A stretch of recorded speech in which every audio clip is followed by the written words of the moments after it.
So if you're a content creator in whatever form, and if you're watching this video, then it's highly likely that you are, then you'll no doubt have seen or heard this over the last few weeks. Vero, that's an app that I've been sharing my work on. And that's Vero.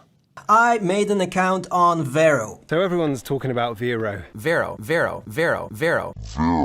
Now Vero is actually much older than you might expect, with it first going live back in 2015, pretty under the radar, but then it had a huge boost in numbers following the 2018 Cambridge Analytica data scandal, where Vero launched a huge marketing campaign highlighting their lack of algorithms and lack of data mining, showing it as a potential alternative to Facebook and Instagram. Now, this was pretty successful and launched Vero right to the top of the pile as the most downloaded app in 18 different countries. This was right around the time when I actually joined Vero, but we'll get to that in a little while. So what is Vero? So it's a social media platform that is designed mainly for creatives.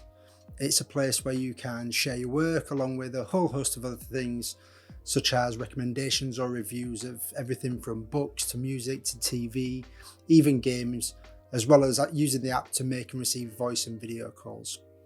Now, when you connect with people, you can choose to categorize them as either an acquaintance, friend, close friend, or just a follower, just like with Instagram, Twitter, etc.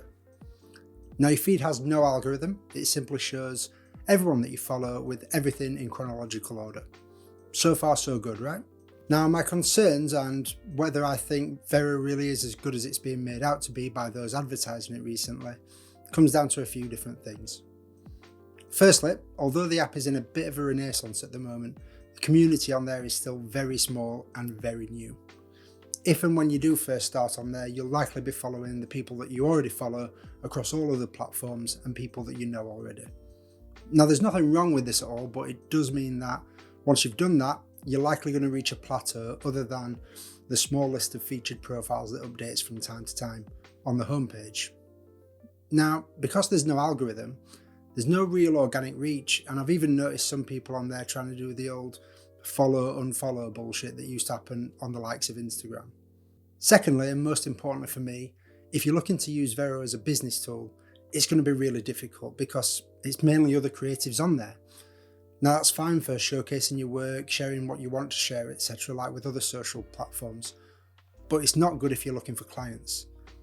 Personally, I don't see how, in its current state, there can be any way for me personally to use Vero for my business at all. Next up is my concerns around the longevity of Vero. As I mentioned, I gave it a try back in 2018 all the way into 2019, and then, like the vast majority of other users, I found no real value in it, and because of that and what's going to be my next point, I just deleted it off of my phone. Now, since coming back 2 weeks ago, I've posted a couple of times, and in all honesty, the only audience on there is already my audience on other platforms. I have a genuine concern that within the next 3 to 6 months, we could see history repeating itself again. Now, the main counter to this is that since 2018, the relationship that creatives and photographers especially have with Instagram has soured hugely. Those that are looking for an alternative could be tempted to stay with Vero, but it remains to be seen. And finally, another big concern with Vero goes back to something that concerned me personally back in 2018. Now, back then, when signing up for Vero, users gave Vero a license to your name, your voice, and your likeness, as well as access to your content, which many people believed could easily lead to copyright concerns down the line.